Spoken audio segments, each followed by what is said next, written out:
नमस्कार, मैं सबा और आप देख रहे हैं इन्फो न्यूज भारत। पिछले 2 तारीख से अभी तक सहायक पुलिस के द्वारा आमरण अनशन किए जा रहे हैं। कहीं बैठ कर के अपनी बातों को रखने की कोशिश की जा रही है, तो कभी बैठ कर आपस में इस बात पर विचार की जा रही है कि आगे क्या कदम उठाया जाए।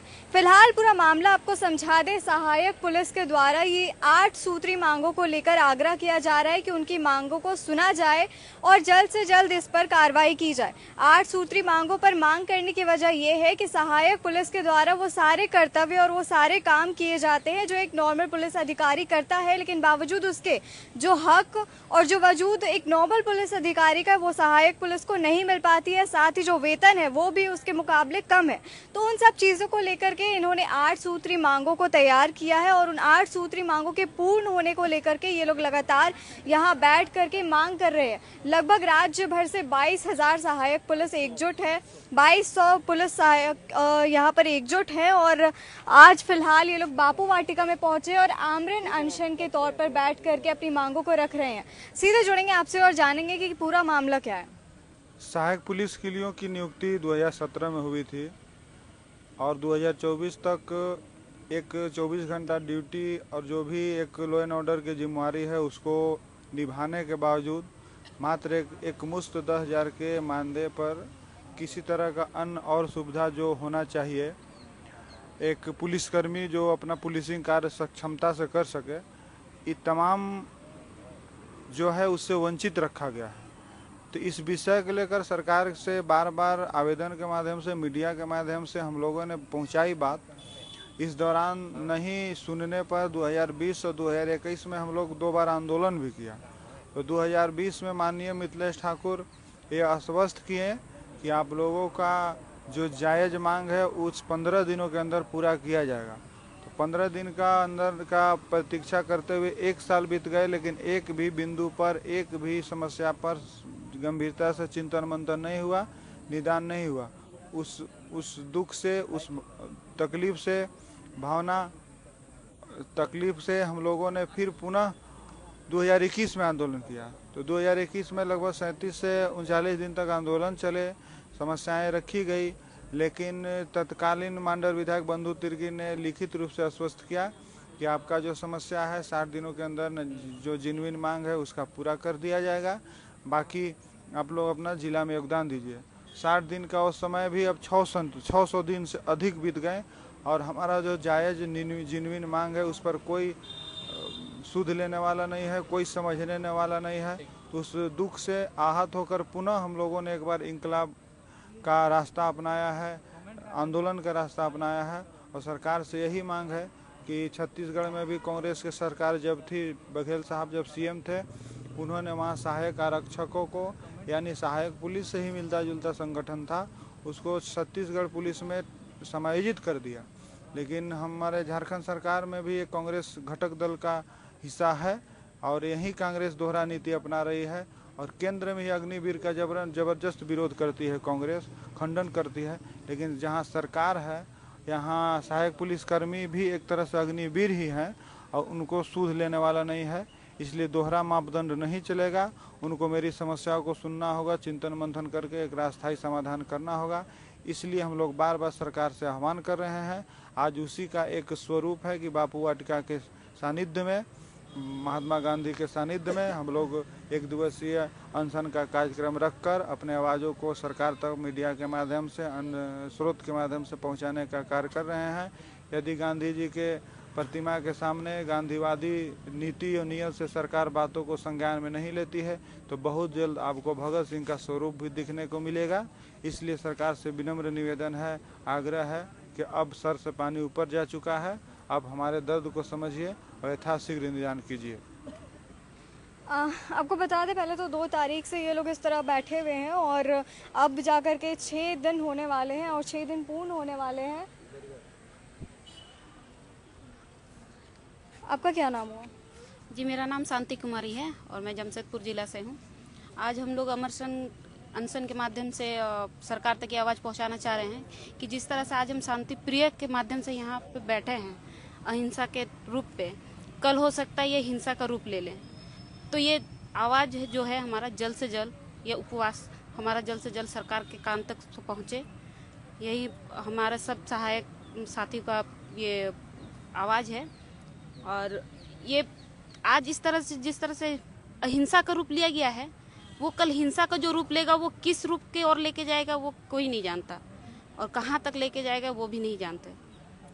तो हम सरकार को यही बोलेंगे कि हमारा जो मांग है और उस मांग को पूरा करने के लिए वो जल्द से जल्द इस पे निर्णय लें और विचार करें। विचार नहीं, उनको ये निर्णय देना ही होगा। ये निर्णय आश्वासन के रूप में नहीं, बल्कि निर्णय लिखित रूप के साथ वो हमारा काम एक दिन में या 24 घंटा जो भी होता है उनका समय, उस समय पे वो पूर्ण करें। हम ये 60 दिन का आश्वासन अब नहीं लेना चाहते, क्योंकि इससे हमारा रोजी रोजगार के साथ साथ हमारा घर का परिवार जो है वो भूखे रह जाता है। हर दिन 2 वक्त का रोटी खा करके जो रहता है वही जानता है कि ये दर्द क्या है। तो ये आश्वासन के साथ वो हमें यहाँ से ना भेजे। हम यही उनसे मांग करते हैं कि वो आज हमारा मांग को पूरी करने के लिए इस पर विचार करें। जो भी उनके मंत्रिमंडल का जैसा ही गठन होता है, हमारा मांग उनके टेबल तक सबसे पहला काम हमारा सहायक पुलिस का होना चाहिए। यही कहना चाहेंगे सरकार। आप में से कई ऐसी महिलाएं होंगी जिनके परिवार होंगे, जिनके छोटे छोटे बच्चे होंगे, उन सबको भी लेकर हम देख रहे हैं कि आप बैठे हुए हैं और लगातार आप लोग मांग रख रहे हैं। इस तरह से कितनी परेशानी हो रही है और घर पे भी किस तरह का प्रभाव पड़ रहा है? देखिए, परिवार के लिए ही हम यहाँ सहायक पुलिस में 2017 से लेकर के आज तक अपने परिवार के वजह से यहाँ पर हैं। उन्हीं के लिए हम लोग यहाँ धूप में हैं, ड्यूटी करते हैं। हम लोग 24 घंटा ड्यूटी कर रहे हैं, उन्हीं के लिए है। लेकिन ये 10,000 में हम ड्यूटी कर रहे हैं, ये हम लोग जानते हैं किस तरह से हम लोग ड्यूटी कर सूखी रोटी खा के, माड़ भात खा करके हम लोग ड्यूटी कर रहे हैं। आज आप देख ही रहे हैं मंत्रिमंडल जितने भी नेता है, विधायक है, उनके वेतन में किस तरह से वृद्धि हुई। लेकिन आज तक हम लोग 7 साल हो गया हम लोग यहाँ हम लोग ड्यूटी कर रहे हैं, लेकिन हम लोग का 1 रुपया की भी वृद्धि नहीं हुई। आप लोग सब समझ सकते हैं कि 10,000 में किस तरह से हम लोग अपना घर चला रहे होंगे। यहाँ देखिए, पीछे एक दृश्य आपको दिखाना चाहेंगे। तो यहाँ मिथिलेश कुमार ठाकुर के द्वारा जो ट्वीट किया गया था उसका भी इन्होंने एक पेपर में छपवा कर रखा हुआ है, जहाँ मंत्री मिथिलेश कुमार ठाकुर कह रहे हैं कि हेमंत सोरेन जी की तरफ से तोहफा सेवा विस्तार के रूप में मिला है। झारखंड पुलिस बहाली में इन्हें प्राथमिकता देकर स्थायी करने का प्रस्ताव भी विचारार्थ रहे। तो ये उनके द्वारा एक ट्वीट है। और यहाँ पर दूसरा जो हेमंत सोरेन के द्वारा जो ट्वीट किया गया है वो भी इन्होंने यहाँ पर लगा कर रखा हुआ है, जिसमें लिखा हुआ, युवाओं द्वारा देश एवं राज्य की सेवा और सुरक्षा अनिश्चित भविष्य के साथ नहीं की जा सकती है। पूर्व की भाजपा सरकार ने सहायक पुलिसकर्मियों को चौराहे पर लाकर खड़ा कर दिया था। आपकी सेवा अवधि में विस्तार किया गया है। आपकी चिंताओं को दूर करने पर सरकार काम कर रही है। सभी का आभार, सभी का जोहार। तो ये सारे ट्वीट्स जो हैं, हम जहाँ तक हम अंदाजा लगा सकते हैं, लगभग 2021 के आप बता रहे हैं। देखिए, सरकार हम लोग को शुरू से ही जान रही है। फर्स्ट आंदोलन हम लोग 2020 में किए, फिर सेकेंड आंदोलन 2021 में किए। लेकिन सरकार अपने स्तर से ट्वीट भी किए 2021 में, लेकिन ट्वीट करने से काम नहीं न चलेगा। आप तो ट्वीट कर दिए, उसके बाद काम कहाँ किए? काम करते तब ना बोलते कि हाँ आप ट्वीट किए तो काम हम लोग के साथ में मतलब न्याय का काम किए। अब तो अभी तक हम लोग को आश्वासन झूठा वादा यही तक रखे और ठके गए। देखिए, सरकार से हम उतना दिन उम्मीद और भरोसा के साथ में 7 साल अपना गंवा दिए, जो कि हम लोग को उम्मीद और विश्वास बढ़ाया गया था कि आपका काम हो रहा है, लेकिन कुछ काम नहीं हो रहा है। काम तो हुआ नहीं, बस काम हो रहा है। बस यही सरकार हम लोग के साथ में ठग और विश्वासघात करने लगी थी, जो कि हम लोग को 7 साल पूर्ण हो गया है। 7 साल होने के बाद में देखिए हम लोग तीसरा आंदोलन तक पहुंच चुके हैं। जो सरकार से हम यही कहना चाहेंगे, अब इस बार का आंदोलन में हम लोग को ठगने का कोई ज़रूरत नहीं है। अब या तो आर पार, अब जो भी डिसीजन दीजिएगा आर या पार। अगर आपको रखना है तो रखिए, नहीं रखना तो मत रखिए, उसके लिए वो उपाय हो सकता है।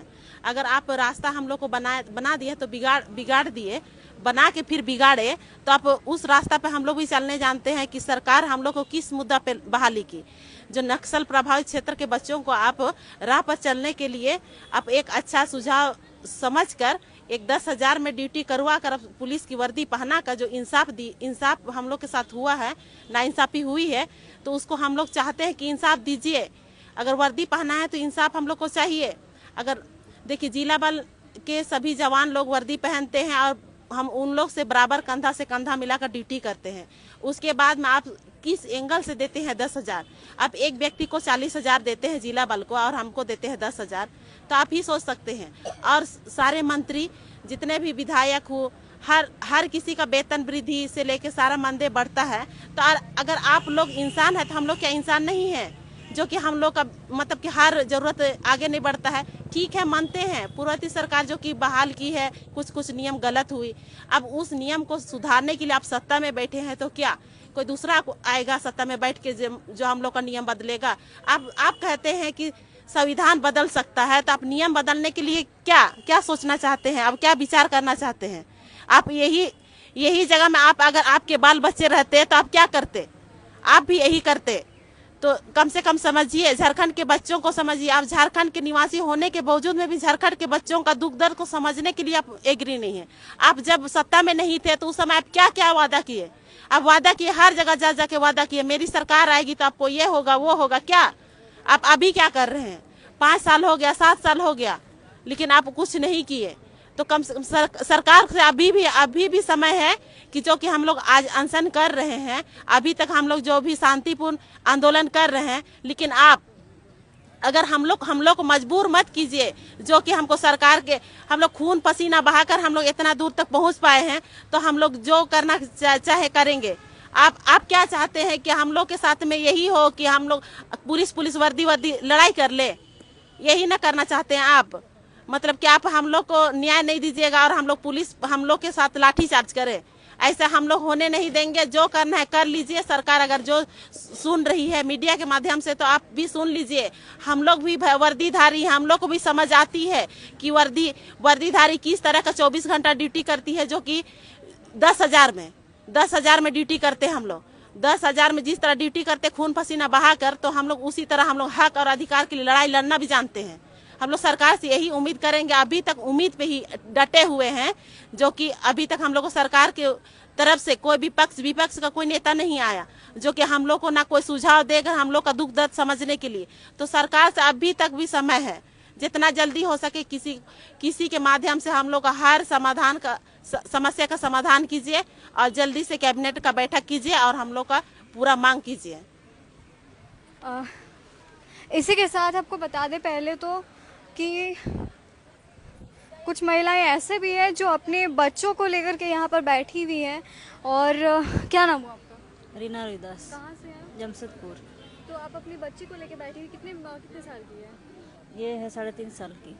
अभी 3.5 साल की आप बच्ची को लेकर के बैठी हुई हैं। घर परिवार में क्या माहौल चल रहा है और किस तरह की परेशानी देख रही हैं आप? परेशानियाँ तो बहुत है। परिवार को छोड़ के आए हैं, बच्चा को साथ में लेके आए हुए हैं। स्कूल जाती है? स्कूल नहीं जाती है। अच्छा, तो आपके परिवार में अभी क्योंकि सैलरी आप लोग की इतनी कम है और एक पूरा परिवार संभालना और बच्चों का एजुकेशन अभी इतना महंगा होते जा रहा है, उसमें आप लोग को अपना भविष्य भी देखना है, कितना परेशानी होता होगा? बहुत परेशानी होती है। अभी बच्चा को स्कूल में एडमिशन के लिए भी सोचना पड़ता है। इधर अगर फैमिली को लेके रहेंगे तो फैमिली को लेके रहने में उसमें रूम का रेंट भी तो देना पड़ेगा। अगर साथ में नहीं रखेंगे तो बच्चा का गांव में रख देंगे तो उसका फ्यूचर खराब हो जाएगा। उसे कौन देखेगा? एक माँ ही होती है कि अपना बच्चा को पहले माँ ही शिक्षा देती है, उसके बाद स्कूल में जो टीचर है उसके बाद वो लोग शिक्षा देते हैं। तो इसीलिए माँ का तो बच्चा के साथ रहना ज़रूरी होता है। तो इसे 10,000 में हम लोग कैसे कर पाएंगे? देखिए, वैसे तो अभी आपको पहले तो बता दें कि राज्य भर में जो मौसम है वो भी किस तरह से करवट ले रहा है वो हम सबके सामने। कभी बारिश, कभी तेज़ वर्षा के साथ, कभी कड़कती धूप है, जैसे कि अभी कड़कती धूप है। और कड़कती धूप में ये लोग बैठ करके यहाँ पे आमरण अनशन कर रहे हैं। कड़कती धूप में आप तो बैठ जा रहे हैं पर अपनी बच्ची को भी साथ में बिठाए हुए हैं। तो ऐसे कुछ हालात आपको देखने को मिल रहे हैं। और भी कुछ महिलाएँ यहाँ पर हैं जिनसे हम जुड़ेंगे और जानने की कोशिश करेंगे कि किस तरह की परेशानियां इन्हें अपनी निजी ज़िंदगी में देखने को मिल रही है। क्या नाम हुआ आपका? अन्नू समस्या। कहाँ से आई हुई? खूटी जिला से। कितना वर्ष हो रहा है आपके बच्चे को? 3 साल। 3 साल। तो आपके परिवार में किस तरह से आपके परिवार का पोषण पालन हो रहा है और अभी क्या समस्या देखने को मिल रही है जो अपने बच्चे को लेकर के यहाँ पर बैठी हुई है? 10,000 में कहाँ से होगा? अपना परिवार अपने लिए भी नहीं होता है। बच्चे से बहुत परेशानी हो रहा है। अब तो भविष्य भी आपको सोचना होगा, अपने बच्चे की शिक्षा के बारे में सोचना होगा। चलिए, अभी इसके बाद अगर हम बात करें तो ये लोग यहाँ आज तो फ़िलहाल बापू वाटिका में है, लेकिन ये लोग अभी आमरण अनशन में जुड़ करके यहाँ पर बैठ करके अपनी बात रख रहे हैं। लेकिन अगर हम इसके अलावा अगर बात करें तो यहाँ नज़दीक में ही आप देखें कि मोराबादी ग्राउंड है। मोराबादी ग्राउंड में ये लोग टेंट लगा करके 2 तारीख से लगातार धरना प्रदर्शन कर रहे हैं। अगर हम आपको दिखाना चाहें तो पूरे मोराबादी मैदान में चारों बगल से इन लोगों ने टेंट लगा लिया है। वहीं पे रहना, खाना, सोना, उठना, बैठना सब कुछ इनका हो रहा है और लगभग 6 दिनों से ये जीवन यापन एक तरीके से यहीं पर कर रहे हैं, मोराबादी मैदान में ही कर रहे हैं। और आज वहाँ से उठकर ये लोग बापू वाटिका आए हैं और यहाँ पर अपनी आवाज़ को ऊँची रख रहे हैं और अपनी 8 सूत्री मांगों को 24 घंटे के भीतर पूरी मुकम्मल हो जाने की आग्रह कर रहे हैं। इसके आगे क्या अपडेट्स आती हैं इस मामले पे, ये सारी अपडेट्स हम आपको देंगे। तब तक जुड़े रहें इन्फो न्यूज़ भारत के साथ। Info news Bharat